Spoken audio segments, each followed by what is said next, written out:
Welcome, everybody, to the USFL Show on the Grueling Truth Sports Network. As always, the Grueling Truth is powered by Betting.net. Betting.net is your best bet for finding an online casino or sportsbook that's right for you. Make sure you check them out at Betting.net. All right, I am your host for the USFL Show. We are at Week 5. Mike Goodpaster. I want to welcome in my co-host, Joe Spilman. How you doing, Joe? I'm doing great, Mike. We get to talk about another week of the USFL. So excited. Okay. So let's look back at Week 4, which the Baltimore Stallions are still undefeated, of course. The was the New Orleans Breakers and Coach Larry Fedora, who made a ballsy decision we very rarely see in the NFL, but they had to waste the timeout. They're in field goal range. But instead, after that timeout, Kyle Slaughter spiked the ball to stop the clock with 16 seconds left. Let's set the stage. Set up a 3rd and 8 situation for the Houston Gamblers at the 28-yard line. New Orleans could run one more play, call its final timeout before sending the kicking team onto the field.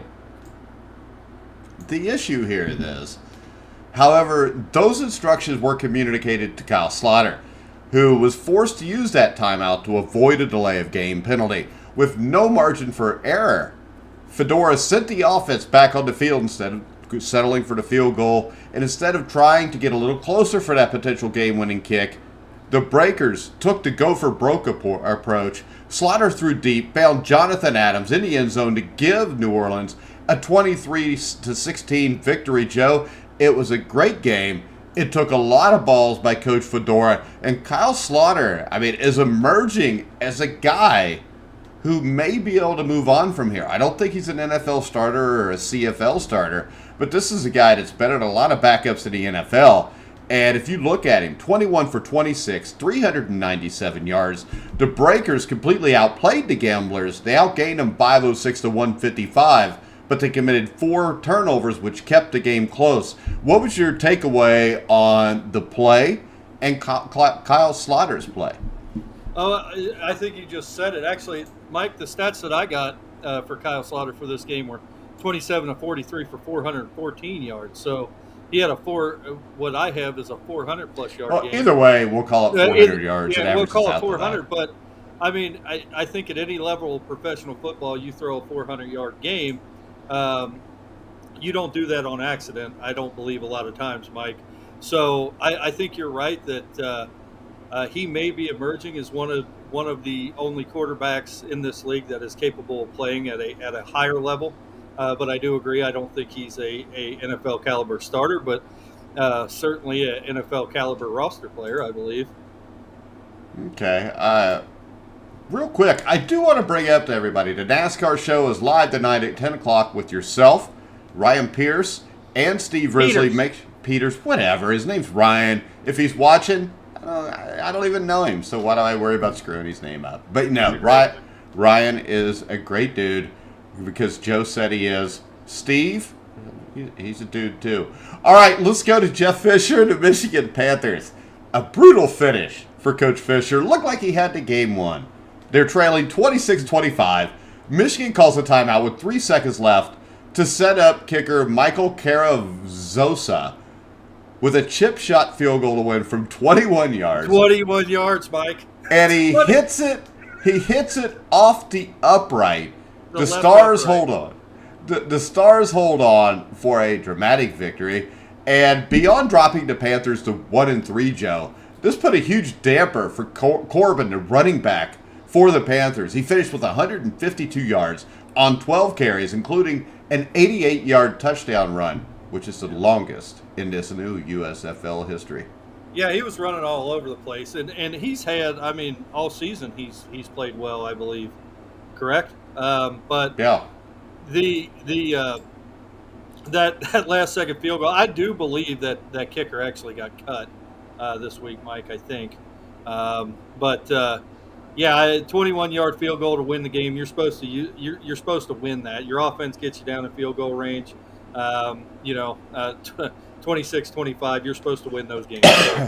That is what it is. That was a straight up played game. It was a good game to watch. It went back and forth.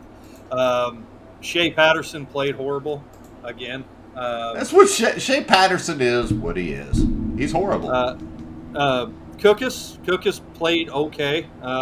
He did what he needed to do, but their rushing carried them as that well. means he wasn't Shea Patterson. Yeah, he wasn't Shea Patterson, but Cookus did play well. It was a good football game to watch if you're a football fan. I don't really have any complaints of that game other than the kicking at the end. The Philadelphia Stars were handed the game because you're supposed to win a football game when you're down by a point, and it hinges on a 21-yard field goal. So, that is what it is. That's the USFL. Well, it's the NFL. It happens in the NFL. It does. Hell, I remember the Bengals in 2006 with a chance to go to the playoffs, down by a point in Denver, missed an extra point when it used to be from the 10-yard line, so it was a 20-yard kick. But it was completely shanked, and the Bengals missed the playoffs, and the Steelers, I think, went that year. Who was the kicker then? Neil Rackers? Do you remember? I'm not sure. I don't think it was Rackers. Rackers, I think, was farther back than that.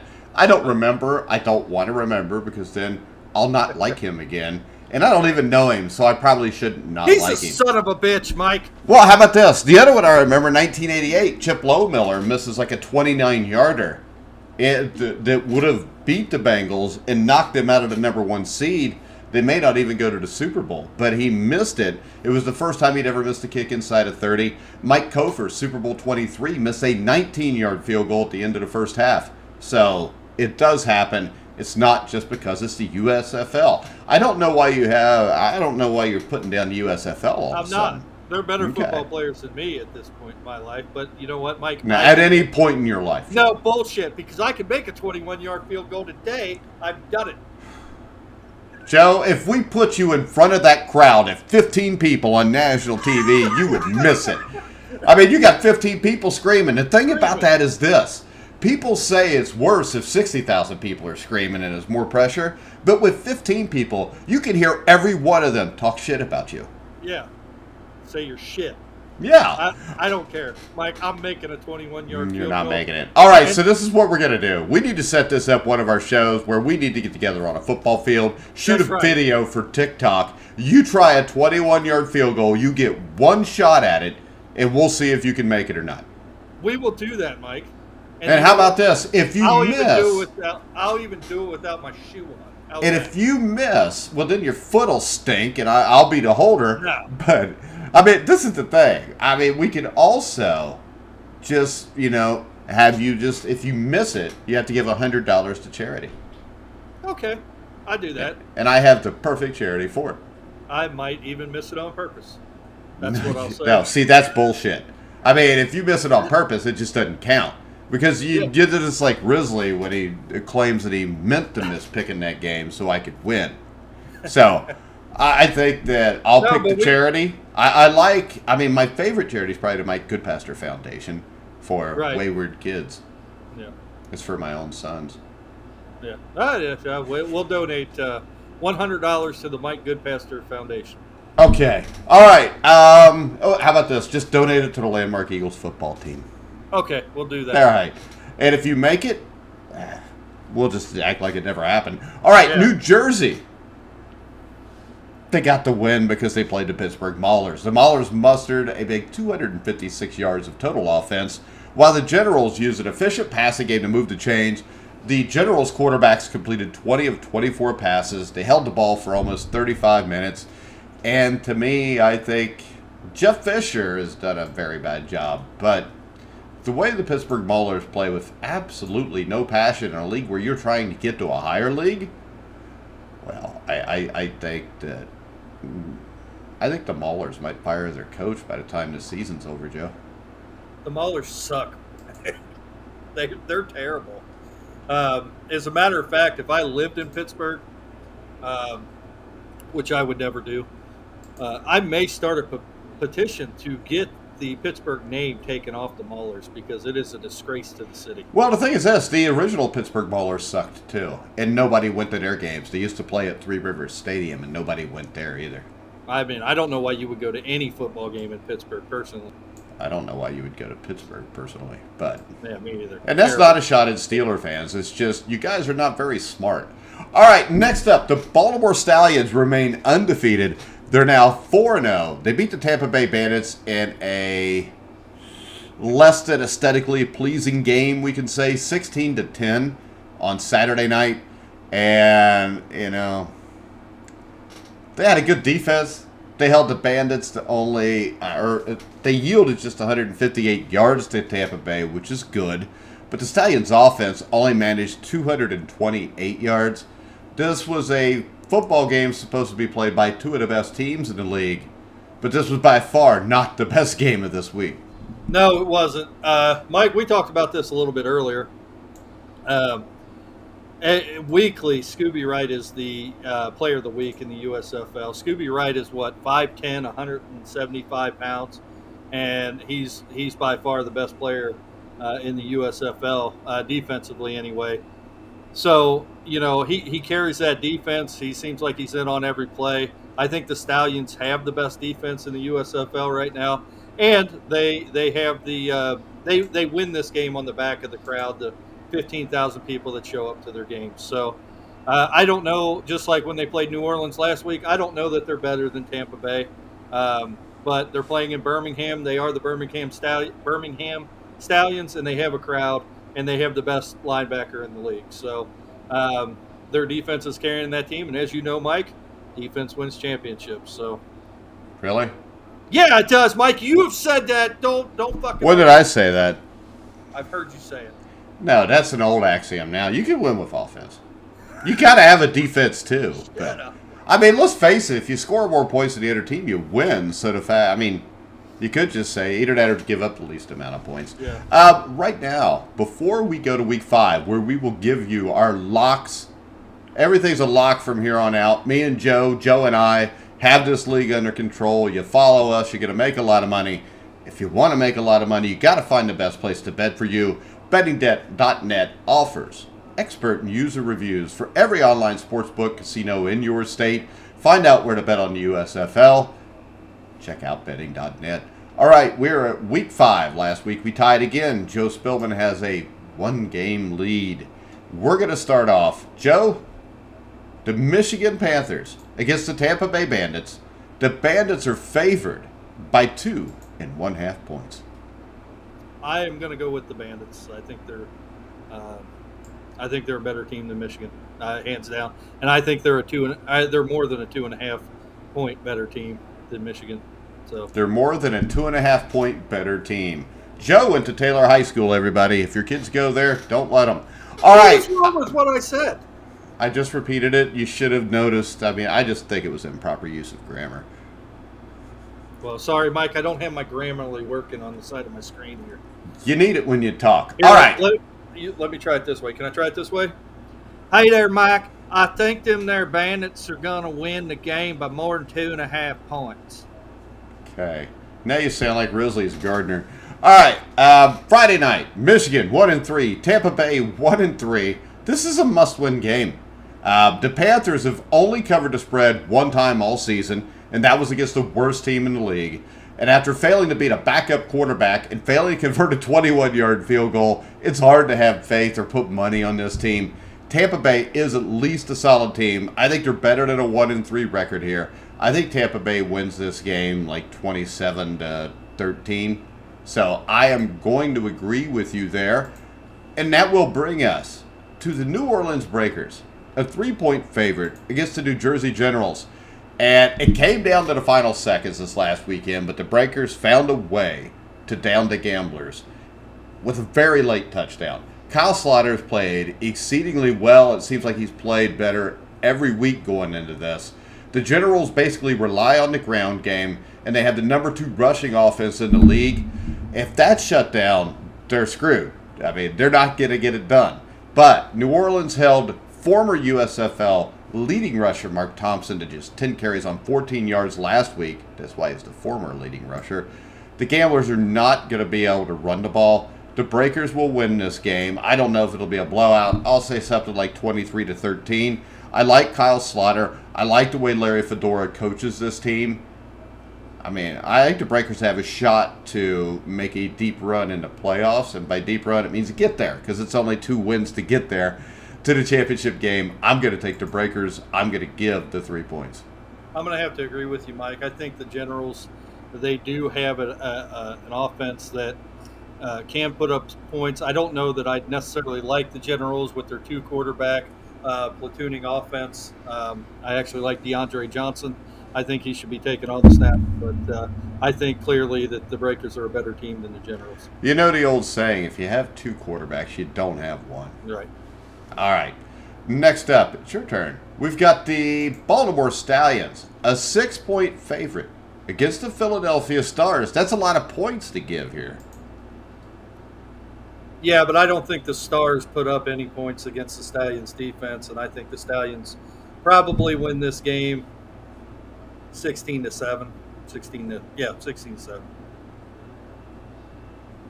Okay. All right. All I can say is this. Without a missed field goal, the Stars would have lost to Michigan, correct? Right. Okay.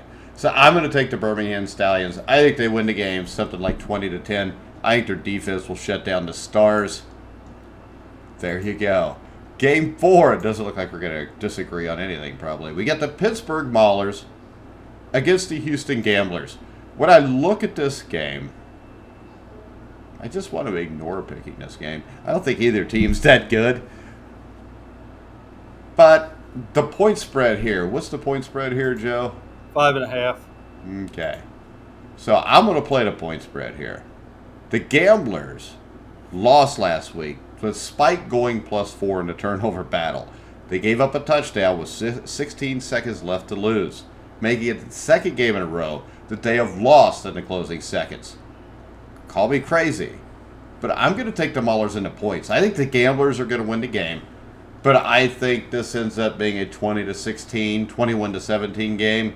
I'm going to take the Maulers and the points. I'm still going to take the Gamblers. Good, because now we'll be tied. Yeah, I think the Gamblers beat Pittsburgh by more than 5.5. Why? Why do you think that, Joe? Because we just watched them get a +4 in the turnover column and still lose the game. Because the Pittsburgh Maulers are that bad, Mike. I don't think that they win a game, and I think they win a game. I think they've already won a game. Haven't they? No, they're 0-4. No, that was Michigan won a game. All right. Yeah. Now, remember at the start of the year where I said I didn't think Pittsburgh would ever win a game? You disagreed vehemently with me. I think you even called me some dirty names and said that they would win a game at some point. You know, Mike, I do not remember that at all. I'm going to have to go back and watch. Yeah, go back to week 2, I believe it was, and you'll find it. You know it's there. I can tell by the way you drop your eyes in shame. I don't remember that. Okay. Well, pull it up and make it a TikTok video where you said it. All right, so what were the TV ratings this week? They were actually up, I believe, 12%. The week 4 the USFL games on Fox and NBC grew by plus 12% over week 3 broadcast. 1.1 million versus 985 for the first game. And then they were at 1.9 for the primetime game with Birmingham. So the ratings, that's not bad. The ratings still aren't bad. So why are you starting to get down on the league? Because the play, Mike. I mean, people are watching it because people want to watch football, and we watch it because we want to watch football. But I think if you give us something that's just that much better, if the XFL rolls around next year and it's just that much better, and they're able to pay for better players, is this a player issue or is it a coaching issue? Because really, the coaching in this league to me has left a lot to be desired. Well, I think it's. I agree with that, but I don't know. It's.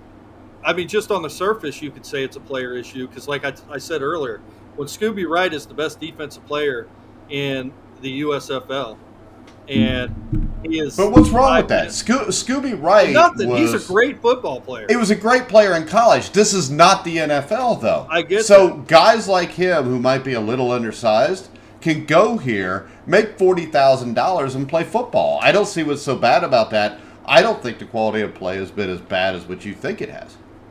I think what the quarterback play has, outside of Kyle Slaughter and a couple other guys. It's football. I agree. It's football, and I enjoy watching it. We've seen some great games, and I don't know, out of the games, I think 80 or 90% of them have been decided by a a touchdown or less. Well, I mean, look at it like this. I know it's only 4 games a week, but I don't think we've seen a point spread more than 6 points either. No, we haven't. But I think anytime, Pittsburgh's playing, it should be more than 6 points. They're just that bad. And that kind of tells you where the talent level is. I don't know if they have the talent or that's a coaching issue on that team. I think it's a little bit of both. Well, Kirby Wilson has been a running backs coach in the NFL for over 2 decades. That should tell you something. Yeah, he's out of his depth, probably. I mean, this is still we are seeing the teams each week get a little bit deeper into the playbook. They kind of rammed this thing together there. Would they have 2.5 weeks of practice before the first game? So I think these teams are just settling down and learning each other and each individual player and getting into a rhythm. And I think the coaches are learning their players at this point. So I do think the teams are getting better each week, and it is good football to watch. But still, other than a couple quarterbacks in the league, it's been atrocious to watch. All right, I think it's gotten a little bit better each week. I think they're doing fine. I don't know why you have to be so mean to everybody. All right, not being negative. I didn't. I said you were being mean. That's what you're known for. I'm fucking known for being mean, Mike. See, you're getting pissed right now. I'm not getting fucking pissed. If you were sitting right next to me, you'd have taken a swing at me by now. I would not. I took my blood pressure medication today. I'm good. Okay. All right, guys. We're going to wrap it up. But remember, check out the NASCAR show. In 1 hour, 6 minutes from now, Steve Risley, Ryan Peters. Yes. His name would be much cooler if it was Pierce, though. You ought to look into changing his name just for the show. Ryan Pierce. See, Pierce, Peters. One denotes a fierceness. You're piercing armor. The other one is Peters. It's like a penis. No, that is not true at all. I like Ryan.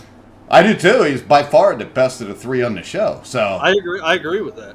I know. You have to. He's the most well-spoken. He's also the most handsome. And he's the most knowledgeable. Yeah. Plus, he doesn't have to drop 100 pounds like you and Risley. So make sure you check out the NASCAR show and check out our TikTok videos, which Joe makes every once in a while. Get your hand off your face. I'm not making You're on them TV. now, Mike.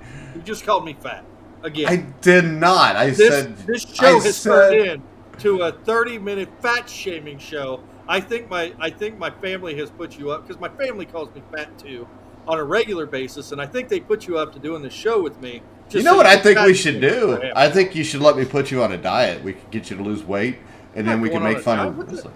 What? You don't have to go on a diet. Well, so you don't die. What? I mean, I don't have anything to say to that. I mean, well, we could get an extra 10 to 20 years out of you in shows if you get on. I mean, if I don't die. This is the thing. If we could get you and Risley in shape, with me and Ryan already in shape, you got Dan. We'd have to trim a few pounds off him, but we could have a Grueling Truth swimsuit calendar. That would be all. What? Well, we could just do it in the shape we're in now. It would sell way better. I really don't think it would. A dad bod's a thing now, Mike. I've read it on the Facebook. Dude, dad bod doesn't mean... And I'm not saying that you weigh 400 pounds, because you obviously don't. You're not a pound over 390. But 400 pounds is not a dad bod. Why not? That's just a fat bod. No, that's not true. A dad bod. I'm a dad. Well, then you got a dad bod. Okay. You got a dad bod light. Dad bod light. That's me and Peters. I like Ryan. We'd have Ryan on a show that's not a NASCAR show sometime. Does he watch other sports? Ryan's a huge sports fan. Yes, he watches all sports. I just wanted to make sure he wasn't a Colts fan since he lived in Indiana. No, he's not. I think he follows the Colts. I don't necessarily think he's a fan. I follow the Colts, but why would you follow the Colts? No, Ryan's a season ticket holder at the Bengals. Man. But why would you follow the Colts, Joe? Because they're an NFL team, and I follow all the. Do you follow the Lions? Well, fuck. Who the fuck follows the Lions, Mike? I like the Lions. They're my second favorite team. Well, that's because you know their pain. No, because I know their helmets are cool as hell. I like their uniforms with the Honolulu blue. I don't. Why not? I just don't. Communist. All right, guys, we're going to go ahead. We're going to wrap the show up. But make sure you follow us on Twitter at Grueling Truth. Go like us on Facebook. Make sure you check the link in the description for the video, and it'll give you the best sites to bet on. I think we got, Caesar Sportsbook up there. Make sure you check that out. But we're going to go ahead. We're going to wrap the show up. For Joe Dadbod Spilman, I am Mike Goodpaster. We will talk to you later. I mean, you screwed me up when I said Dadbod, Joe Dadbod Spilman. But I'm changing my official name to Joe Dadbod Spilman. JDBS. Yeah. So for JDBS, I am MG. You've been listening and watching The Grueling Truth, where the legends